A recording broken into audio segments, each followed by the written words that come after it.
Nous sommes au Golf Park Robert Hersant, une fois de plus en ce début d'année, avec un grand soleil et un grand plaisir, pour tester les derniers modèles de chez Callaway et en particulier le Rogue. Nous allons commencer avec le Rogue, c'est un CF18, c'est le Rogue, ni le X, ni le quoi que ce soit, le Pro ou autre.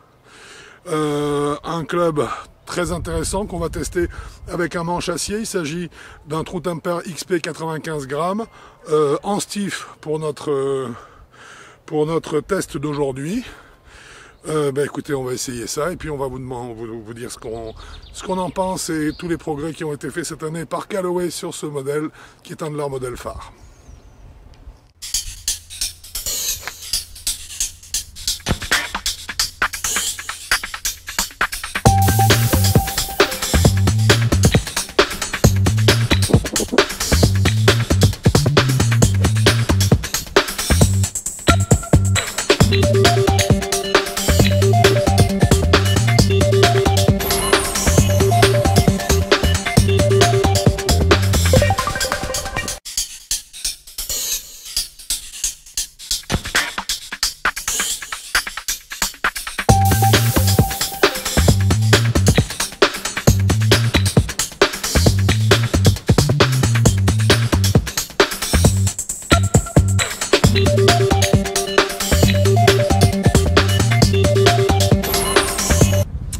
C'était donc aujourd'hui une journée découverte pour nous, puisque nous avons testé les nouveaux produits de chez Callaway et nous avons commencé, comme vous l'avez vu, par tester le Rogue. Alors il s'agit du Rogue standard, Rogue, hein, pas le X qui fera l'objet d'un autre test. Le Callaway Rogue, un club, c'est un game improver, ça se voit au niveau de sa construction bien sûr. On voit ici une masse assez évidée au centre, bourrelet ici en périphérie de tête de club. Donc on est vraiment dans la notion game improver, le bourrelet ici, c'est-à-dire qu'on essaye, ce club est supposé être très tolérant puisqu'on a une répartition de masse qui se fait en périphérie et que tous les coups décentrés vont donc être normalement, théoriquement, pardonnés. Autre petite caractéristique technique qui est assez intéressante, les doubles traits d'alignement. Moi personnellement j'aime bien parce que je trouve ça très pratique. Ça permet de mieux visualiser l'alignement quand on se trouve à l'adresse, parce qu'on arrive à tirer des perpendiculaires facilement par rapport à ces deux droites qui sont bien visibles. Et ça nous donne bien sûr un alignement sur l'objectif qui est plus simple.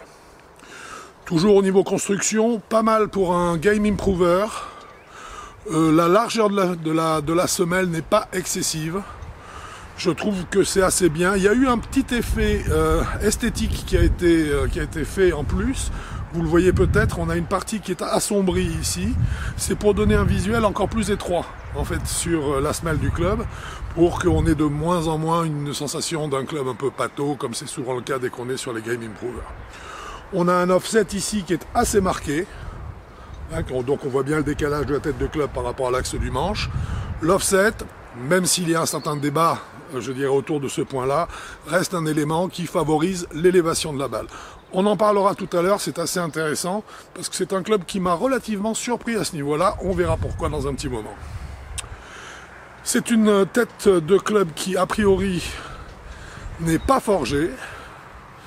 Donc c'est une tête de club relativement dure, que nous avons joué donc avec un XP en stiff. C'est un manche de chez True Temper qui fait 95 grammes, donc c'est à peu près l'équivalent du Dynamic Gold, mais en version light, sur un grip Golf Pride tout à fait classique.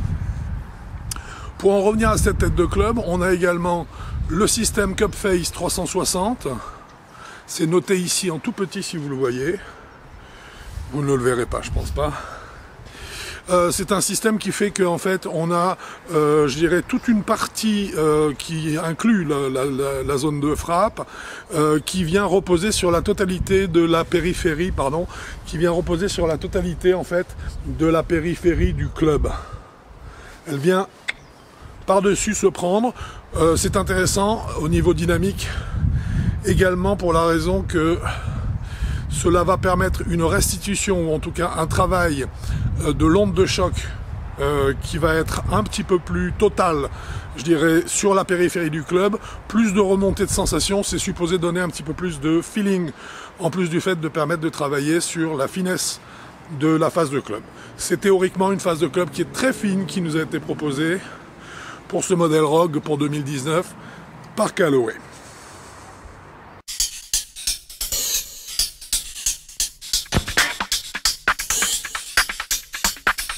Franck, d'un point de vue dynamique, qu'est-ce que tu as pensé de ce club alors? Bon, c'est un très bon club, hein, donc je veux dire, c'est de la qualité. On se retrouve par contre, puisqu'on attaque cette phase dynamique, totalement dans le nouveau concept qu'on retrouvait déjà autrement, je dirais, mais quand même l'idée globale reste la même, qu'on retrouvait avec le Big Bertha de Callaway également, où on sentait un centrage et un équilibrage du club qui se faisait beaucoup plus près du manche. Là c'est pareil, on est exactement dans ce type de conception, c'est-à-dire que c'est fini le poids de la tête de club, pardon, important, qui donne la sensation à la fois de la pliure du manche et puis du feedback un peu style fouetté à l'impact. C'est plus du tout d'actualité en fait, hein. Aujourd'hui on est vraiment sur un manche qui est beaucoup plus facile à mettre en mouvement parce que justement il y a une répartition des masses qui est assez intéressante. C'est de la sensation qui est beaucoup plus haute dans le grip, vers le grip. Moi personnellement ça m'arrange parce que j'aime beaucoup ce type d'équilibrage qui permet de travailler le swing de façon plus mécanique. C'est moins sensitif dans le sens où non, le petit coup de poignet que je mets au passage ne fait pas que le coup va être plus léché ou plus long ou aura plus de backspin, c'est pas vrai. Dans la réalité, la mécanique est beaucoup plus froide que ça. Et swinger le manche nous permet justement de construire un geste qui soit à la fois plus maîtrisé, plus travaillé, qui tienne moins compte, je dirais, de quelques informations qui sont souvent erronées que me donne le club pendant le geste, pour vraiment venir se limiter à gestion du loft de la tête de club, gestion des points de flexion qui va vraiment elle-même déterminer la hauteur de la balle, je n'ai pas à le faire. C'est plus juste, a priori, si tous les constructeurs sérieux aujourd'hui se sont orientés vers ce type d'équilibre de club, il y a une raison. Hein, c'est qu'effectivement c'est plus efficace et je crois que ça correspond à une gamme de joueurs qui est un petit peu plus large. Qu'est-ce que tu pourrais nous dire sur les trajectoires que le club fournit ? Alors, c'est un point bien sûr essentiel, hein, parce que là on touche directement au résultat. On est sur une trajectoire de balle avec les Game Improvers qui normalement, donc avec ce type de club, ce type d'architecture, ça implique, et l'offset dont on a parlé tout à l'heure, ça implique très souvent des trajectoires de balle très hautes qui font plaisir aux joueurs qui sont situés, je dirais, entre 24 et 36-40 d'index, mais qui deviennent un handicap ensuite parce que la balle devient tellement haute qu'elle est difficile à gérer. Donc je m'attendais avec ce Rogue à avoir à nouveau ce type de trajectoire de balle parce que l'architecture du club s'y prête. En fait, j'ai été complètement étonné à ce niveau-là.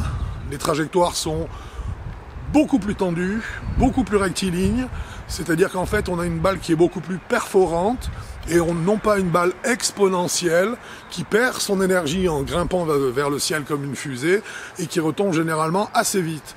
Là non, belle trajectoire de balle, étonnante pour un club de ce type d'architecture comme je le disais tout à l'heure.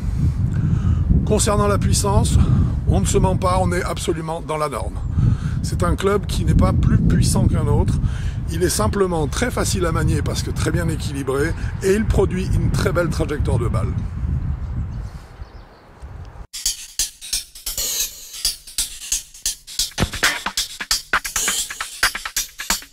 Selon toi, c'est un club qu'il faudrait conseiller à quelle gamme de joueurs ? Je dirais que c'est un club qui, pour moi, concerne les joueurs qui sont situés dans cette mouture-là. On est sur le Rogue tout court. C'est un club qui irait très bien aux joueurs, je dirais, entre 14 de handicap, 14 d'index, jusqu'à 30 d'index, 28 d'index, voilà. Disons que peut-être 14-28 est peut-être la bonne gamme pour ce club en fait. Hein. Je pense qu'ensuite on recherchera déjà un peu plus de richesse de contact, donc on ira vers une tête de club qui ne sera non plus moulé, si je à vérifier, mais je vous le mettrai on le mettra en incrustation, bien sûr, si c'est le cas. Une tête de club qui serait donc plus souple, plus tendre, pour plus de toucher. Et à ce moment-là, on ira vers du forgé obligatoirement. Donc, je dirais un bon club pour cette gamme 14-28. C'est la clientèle pour laquelle il est destiné. Hein, selon moi, c'est ce qui me paraît tout à fait cohérent. En conclusion, quelle note tu donnerais à ce club? Alors, tenant compte du fait, parce que j'ai oublié d'en parler aussi au niveau dynamique tout à l'heure, que c'est un club non plus avec lequel on n'a pas réussi à arriver à un smash, on est arrivé à un smash factor correct, hein, de 1,35, on n'a pas réussi à le faire monter, je n'ai pas réussi à le faire monter plus haut. Bon, c'est un smash factor qui est correct, mais qui n'a pas traduit une vitesse, pardon, pas une vitesse, mais une distance qui ne s'est pas traduite par une distance en fait phénoménale, comme je le disais. C'est un club qui, à titre d'information, coûte quand même 858 €, je crois, pour s'y faire. Hein, s'il y a une erreur dans ce que je vous dis, ça apparaîtra en incrustation. C'est un club pour moi qui mérite 7,5 sur 10. Ça me paraît être la note qui correspond à ce club. Pourquoi? Parce que en fait, le gain de distance que l'on trouvera sur d'autres clubs ne permet pas de lui mettre 8.